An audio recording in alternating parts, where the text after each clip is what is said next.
મહારાજે કહ્યું કે ભલે ભગવાનને સંતની અપાર કૃપા થઈ હોય,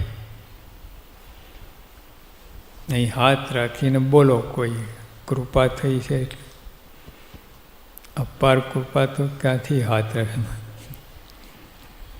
લોકો માનતા ને લોકો કહેતા હોય, ત્યાં તો ભગવાન બાપાને બહુ કૃપા છે.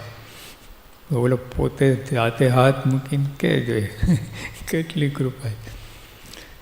ધારો કે પસાર થઈ ગયા, ખરેખર અપાર કૃપા થઈ છે એવું તમને પોતાને લાગે, આમ ભગવાનની અપાર કૃપા થઈ છે. પણ જો હરિભક્તનો અવગુણ લેતો હોય ધામમાં ના જાય.